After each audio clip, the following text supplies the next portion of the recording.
video na gagawin natin ay para ito sa mga beginners. So sa mga wala pang idea regarding fire alarm system, sa mga contractor na nagpabalak kukuha ng project na ganito, ito ay para sa inyo, para magkaroon kayo ng idea paano ba gumagana yung fire alarm system. So sit back na lang at sana makakuha kayo ng idea or knowledge para sa system na ito. Ito ay tinatawag na FDAS.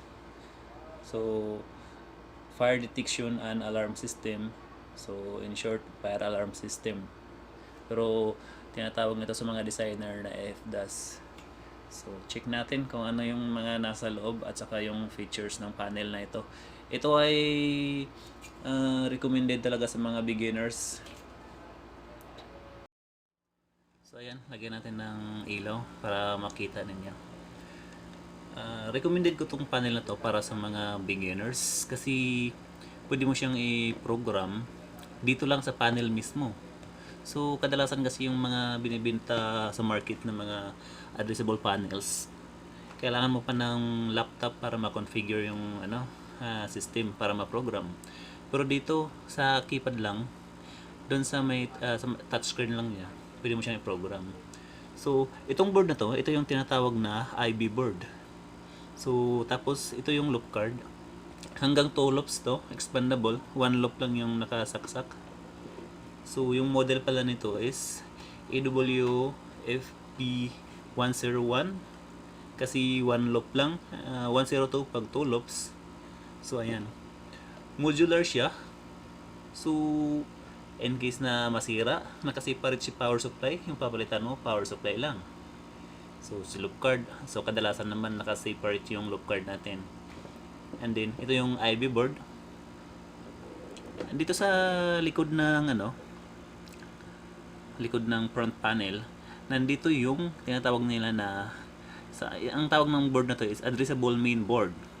So may provision na rin sila dito in case na mag-program ka through laptop. So ganon. Tinatanong ko na sa Asienware yan last 2019 ata kung may applicable na ba sila na software for computer programming. Sabi naman ng nakausap ko, wala pa daw, provision lang, ginagawa pa nila yung program, nahihirapan na sila sa para dyan sa application. Pati dito makita nyo may GSM, no? So may mga board po yan, gumagana na po yan pero hindi pa siya accurate. Ito po yung board dyan. So anytime pag ma-perfect na ni Asienware yan, pwede nang mag-send ng mga event sa cellphone mo. So kahit wala ka dun sa premises ng saan naka-install tong panel na to, so pwede kang ma-sendan ng mga event in case na may alarm faults. So pwede niya i-send sa rekta sa cellphone mo. Yan, pati sa Ethernet. So provision pa lang to, hindi pa siya so separate board naman dyan para sa internet. Ayun, kasi may sila nito para sa cloud. So pag natapos na ni Asienware tong panel na to, yung program mo pwede mong upload sa cloud. So anytime pwede mo siyang i-access, or else pwede mo siyang i-upload sa cloud and then hingi ka ng tulong ni Asienware kung tama ba yung design mo dun sa load computation. So mas mabilis yung support na magagawa nila. Dito kay power supply, so hindi gumagana yung fan niya kasi may thermal sensor pag mainit na masyado saka lang siya gagana. So isa sa dalawang 5Ah na battery tinanggal ko lang, wala dito. So yung battery naman natin is depende yun sa load ng panel natin. Kasi kukumputin mo yan kung depende sa devices. For example, yung requirements is kailangan ng 1 hour or 2 hours backup time, mga ganon. Kinocompute yan ng designer kung gaano ka laki yung capacity sa battery. So, in case na kailangan mo ng mas malaki, 5Ah, dalawang 5Ah lang yung kasya nito. Although, dati sinubukan kong dalawang 7Ah pinatayo hanggang dito. Pero parang masikip na. How much more pag 12Ah yung ilalagay mo. So, kailangan mo ng separate na lalagyan. So, yun yun. And then, dito sa likod na to, nasa likod ng touchscreen, nandyan po yung RTC, yung clock. Kaya kahit mag-shutdown to, pag power mo ulit, nandyan pa rin. Yung clock natin, yung program, okay pa rin. So, hindi na bubura. So, and then may separate tawag nito, printer. Ito yung slot ng para sa printer. Kung kailangan mo ng printer, mag-print ng event.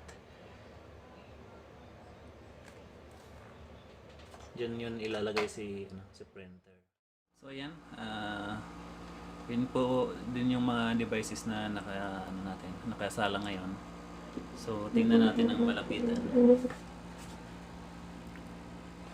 Dito sa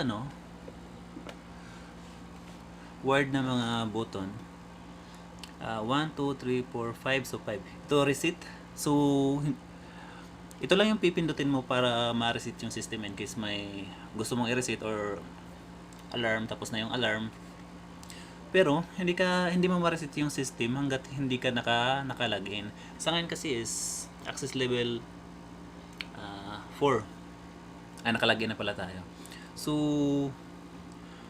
kung hindi ka pa naka-login, kailangan mo mag-login. And then default password nito is 4 na 1. Cancel lang natin, nakalagay na tayo. So 4 na 1, and then saka mo lang siya ma-reset. And then itong pula, evacuate. Malabo ba? Yan, sa evacuate. Pag pinindot mo yan, gagana lang din yan kung naka-login tayo. Pag level 1 kasi pwede mo hindi mo ma-reset, pero pwede mo ma-check yung status. Pero pwede mong i-silence yung itong buzzer, may buzzer kasi ito dito. May buzzer siya. Pwede mo siyang i-silence na hindi ka naka-login. Remote sounder, hindi mo ma-silence yung remote sounder. Anong ibig sabihin ng remote sounder? Yun yung mga, for example ito, sounder strobe at saka bell. Yun yung mga naka-install doon sa house. So yung pwede mo lang ma-silence is yung itong buzzer na nandito sa panel. Itong test naman, gumagana lang po to dito sa test lead. So kung pipindutin mo yan, naka-test. Dito lang po yan sa lead na to. So para ma-check natin kung gumagana yung mga lead nito. Mamaya may system fault dun sa area, and then hindi siya umiilaw. Kaya sa LED lang yan. And then dito na tayo. So mabilisan lang to assuming na ito lahat ng mga devices is na wiring mo ng tama. So pag sabihin natin tama, nasa standard, and then yung wire na bumalik, saan yung wire na bumalik? Pakita ko sa inyo. Saan ba yung wire na bumalik? Yan. Itong wire na to, in and out, tested po yan. May resistance po na sukat na mabasa at dapat pasok doon sa standard ng panel na to. Pwede din pala itong class A or class B wiring. Pag sabihin natin class A, so dapat walang T-tap. In ang out ng unang device papunta sa in ng sunod na device. Yun. So naka-loop yun, naka-loop. Ayan. Sa class B naman, pwede ka mag-tap, pero dapat pili lang para hindi ka mahirapan in case na mag-problema pag nag-trouble. For example, naputol yung wiring. So dapat pili lang din para in case nag-troubleshoot ka, mas mabilis. Mas okay naman kasi yung class A. Although, pwede ka mag-tap area. So, pwede yun. Once natapos mo na yung mga wiring, pwede na natin i-program yung system. Basta alam mo na maayos yung wiring. So, pero pinaka-importante, dapat may record ka. So, kung saan mo in-install yung mga location ng device.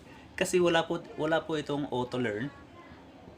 Yung device na in-install mo, dapat may address na yan bago mo kakabit doon sa area. So, gagawa tayo ng separate tawag nito, video para dyan. Para paano to i-address, para mga termination. Dito, focus mo tayo sa panel. So, assuming na na-addressan mo na lahat, tama yung wiring, program na tayo. Login. Since naka-login na tayo, exit na tayo dyan. Ayan. So, dito sa panel setup, unahin mo yung configuration. So, since isang loop lang yung naka-install natin, check mo yung 1. Kung dalawa, so check mo rin yung 2. And then, screensaver. 200 muna tayo. And then, buzzer. Buzzer lang enable natin. Wala tayong printer, GSM module, Ethernet module, wala. And then, time. So, dito mo makikita yung time. At the same time, yung panel name. So, nilagyan natin siya ng phoenix.ph.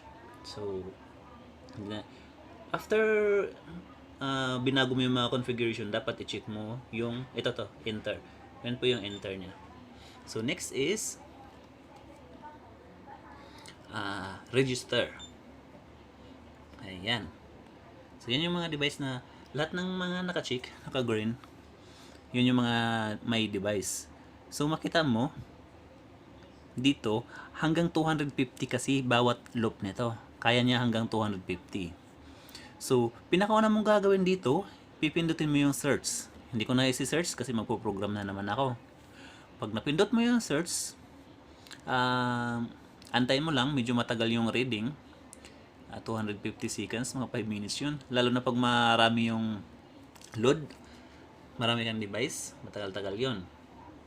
So, Firebell, may addressable tayo na Firebell. So, astig si diba? May addressable na Firebell, Asenware. So, itong count na to is 10 hanggang 25. So, hanggang 250. So, bawat window, 10 yan. So, ayan. Dito sa register, wala pong, kung ano yung address na nabasa, doon siya mismo lalagay. Hindi yung, ito 2, si number 3 wala, dapat 4 na yung kasunod, hindi ganon. Sa register, hanggang 250, makikita mo kung saan nakalagay yung mga address. So, mati-check mo kung sunod-sunod ba. So, dapat talaga bago ka mag-register dito sa panel, dapat may record ka. Kasi dito, babaguhin mo yung location. For example, ang babasahin lang kasi niyan is yung lalabas niyan after search, smoke detector, product type, device, smoke detector. So, pipindutin natin siya para mapalitan natin yung malagyan natin ng location. So, di ba, simple lang. So, hindi mo na kailangan ng laptop or programming software para ma-program mo to. So, pag lagyan mo na ng device text, so para ma-identify yung location, enter mo lang and then next.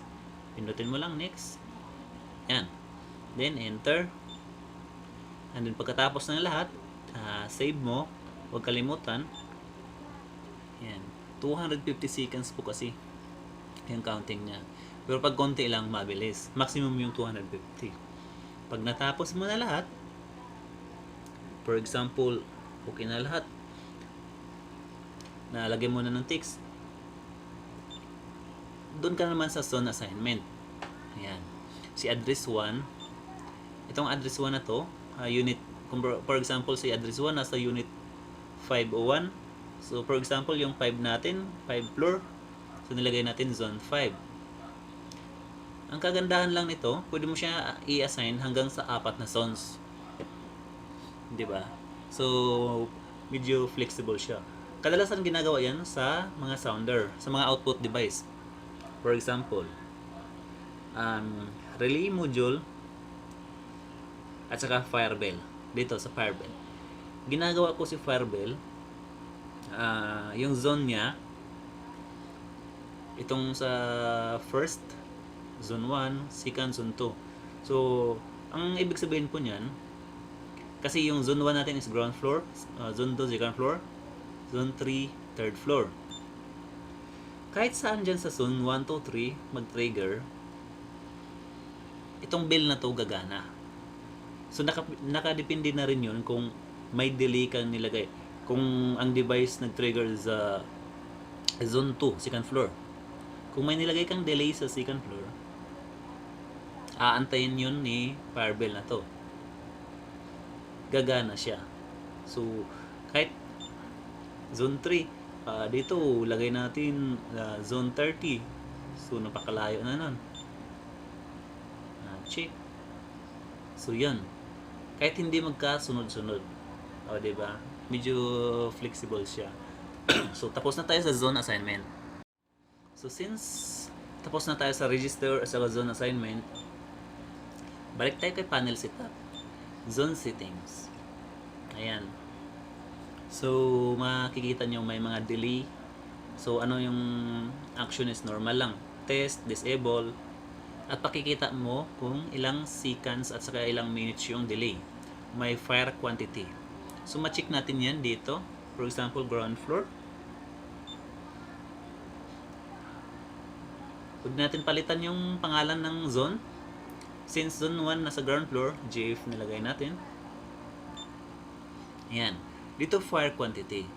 So, kailangan mo lagyan ng fire quantity para may base siya para kung kailan siya mag-trigger. 1, 2, 3. So, yung 1, kahit isang device lang mag-trigger dyan sa zone 1, tapos naglagay tayo ng delay. Ang kagandahan din sa delay nito, flexible masyado kasi may seconds. For example, delay natin 1 minute and 5 seconds. So, di ba? So, 65 seconds yan. Excuse. Once may mag-trigger na device, detector, call point, si call point depende na rin yun kung naka-override. Di ba?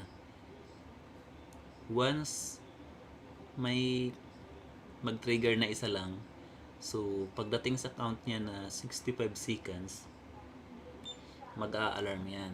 Saka lang siya mag-a-alarm. Kasi may delay tayo nilagay, di ba? Dito naman kaya, no? Disable. Kung i-disable natin to, makita natin sa labas, saka zone test. Kasi pwede mo siyang i-testing sa, zone test. Lagyan natin zone test, at saka disable. Zone 1. Kita ko sa inyo. Exit tayo. Okay. Mali. Hindi pala siya pwede magsabay. So, yan. Kasi nga, naka-disable, hindi mo matitesting. Sorry. Ganito. So, disable. So, since naka-disable yung zone 1,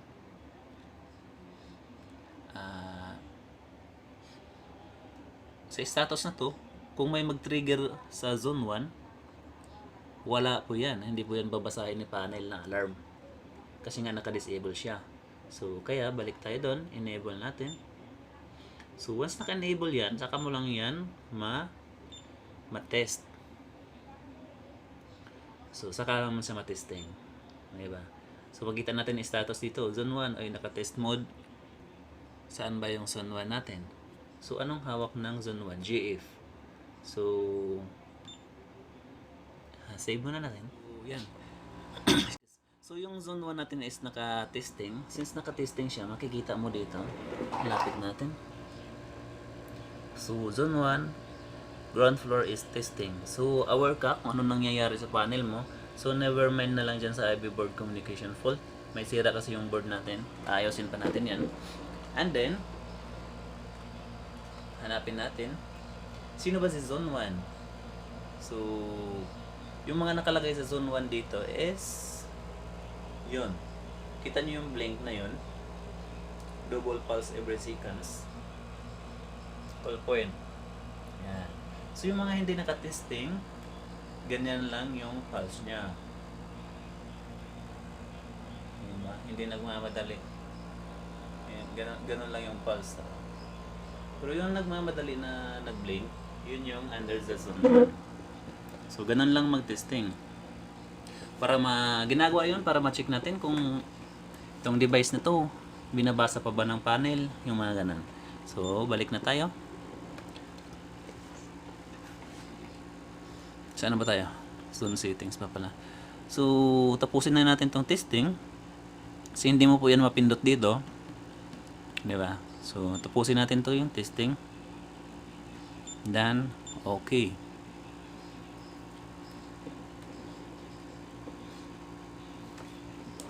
So next, exit na tayo. So walang delay yung mga nilagay natin sa iba. So bilisan lang natin. So dito na tayo kay zone settings. Hindi, bumalik tayo. Ano ba yan?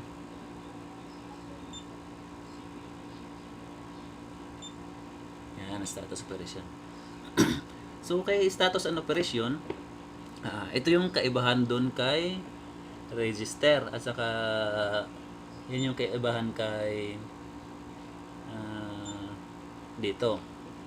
So kung dito babasahin mo siya hanggang 1 hanggang 250, dito kay status and operation, yun lang yung may mga device. So ito lang yung may mga device natin. Makita mo yung mga address 1, 2, 4. So dito ka titingin kung okay pa ba yung mga device mo. So dito sa status, normal naman lahat, so walang fault. And dito kasi sa window na to, dyan pwede mo siyang i-disable. So yung disable dito is ito yung tinatawag na isolate. Yan. So kung may area na palagi nag-alarm, ang ginagawa niyan para kung wala pang technician, example, gabi palagi nag-alarm, wala namang sunog, wala namang usok, yung ginagawa niyan, isolate mo na, then huwag kalimutan i-check. And then home, punta tayo sa home. Yan, makikita niyo dito kung ano yung mga naka-disable. Diba? Unit 501, disable. So, aware ka kung pag addressable, alam mo kung anong nangyayari dun sa panel mo. Yan. Pwede mo i-on ulit. Yan. So, pwede ka rin mag-testing per device. Check mo lang. Yan, test. Makita mo yung test. Zone 501. Ano ba yung 501 natin? Di ba pala natin na-check? Yan. Sa detector naman, since walang kulay green na ilaw dyan, pula lang yung nakailaw. So, yan. Kita mo? So, fast yung blink niya. So, yan yung detector na nakasign sa 501, zone 1. So, individual testing yan. Pusin na natin yung testing. So, ganun lang siya mag-program. Mabilis lang, di ba? Hindi mo na kailangan ng hire ka pa ng programmer, babayad ka pa ng ilang libo. So, kung ano ka, contractor ka, pwede ka magsimula dito. Hindi mo kailangan ng programming software kung ito lang naman yung kadalasan na ginagamit ng mga features. Di ba? And then, ano na? Mag-exit na tayo. So, pag matapos mo na lahat yung mga ginawa natin, okay na yung system natin. Pero, yan, may history. So, may logs siya. Kagandahan nito, kay logs niya, kompleto yan. May oras, and then, yung pinaka most recent na event, yun po yung malalagay sa taas. O, diba? Ganun siya kaganda. Up to 2,000 event logs yung kaya niyang i-save. So, separate yung fire, fault, tsaka linkage. So, yan. So, yan yung mga fault. Ivy bird. And then linkage. Yan. Kung nag-trigger yung linkage, tinuturing niyang linkage yung mga output device natin. For example, yung module na supervisory module, relay module, sounder. Yan ang tinatawag niya. Pwede mo i-clear, pero hindi na natin i-clear yan. Dito kay user list, nandyan yung mga tawag nito. Yung administrator, mga kung makikita mo yung mga password nila dyan. Kasi hindi na natin bubuksan. Balik tayo dito kay communication. So, sinasabi ko na kung mayroon tayong GSM, lagay mo lang dito. Type mo yung number or email address. Pag na-type mo yan, kahit number lang, automatic na yan magsisend ng event. Any event na mangyari. Wala kasi siyang filter kung ano lang yung masisend sa'yo. So, lahat ng event, kahit reset, isisend niya sa'yo. Yan, kung may tayo, tawag doon, module para Ethernet. So, build upan mo lang to. Server. Yan. CAN. Anong ibig sabihin ng CAN? Ba't naka-check to? Kung ilan yung mga naka-network sa CAN, yung CAN kasi stands for Controller Area Network. So, kung ilan yung mga naka-network natin na panel, for example ito, hanggang 8, may 8 kang ganito na naka-network. So, yun yung hanggang 8 lang. Kasi pwede na rin yan. Imagine per loop is 250. So, pag ito naging 2 loops, 500. So, kung may 8 ka, 2,000. Hindi na masama yung 2,000. Pero doon nga pala sa device na kaya niyang tanggapin. Hindi po 'yun basta-basta ka na lang maglagay ng 250 na device. Kasi yung tinutukoy mong device lahat 'yun 250 na address.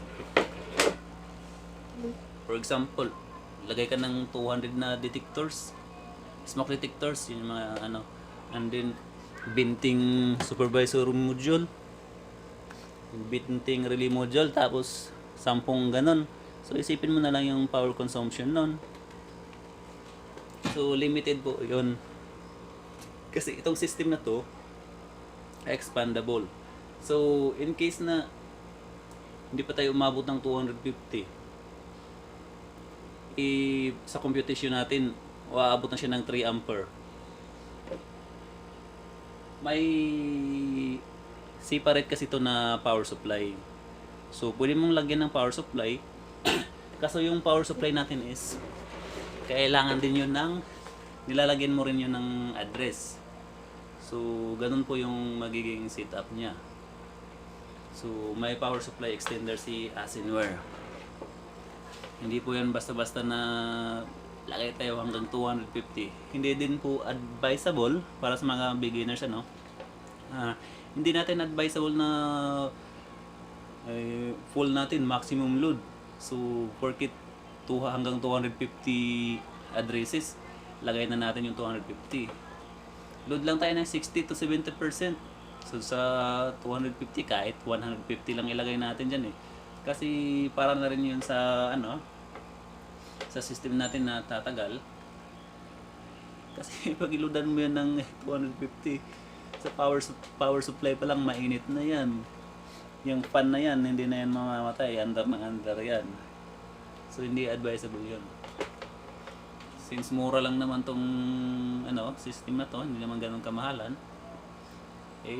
Kung yung installation mo total of 300 plus, pwede hatiin mo yun, 150 per loop. Bili ka ng 2 loops.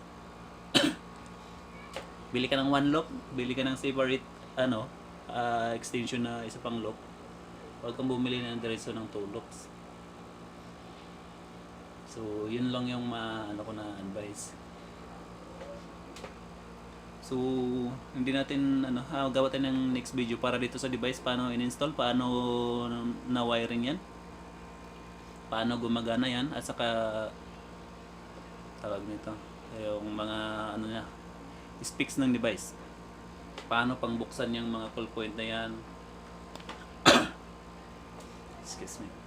Kasi plastic lang kasi yan, call point na to, pati yung sounder strobe plastic lang yan. So, hindi ka basta-basta kalikutin ng screwdriver yan, papangit yan. So, bago mo buksan yan, dapat kabisado mo kung paano para hindi naman papangit yung device natin. Isipin mo naman na nasa hallway yan. For example, call point, nasa hallway yan ng mga buildings, tapos pangit, may mga basag-basag. So, dapat i-maintain natin na malinis. Ang kagandahan lang dito, itong module na to, hindi mo na kailangan ng box dyan. So, pwede mo siyang i-install diretso. May knockout na siya na para sa dementia. So, lagyan mo na lang ng tubo, connector, tapos hindi mo na kailangan ng junction box. O, diba? So, sa mga ibang brand kasi, yung mga control modules nila, although maliit, yun nga lang, kailangan mo ilagay din sa sa termination box. So, yan, kahit ilagay mo lang sa gilid. So, complied with AN 54-2 and 54-4 standards po yan. So, ito yung Asinware natin.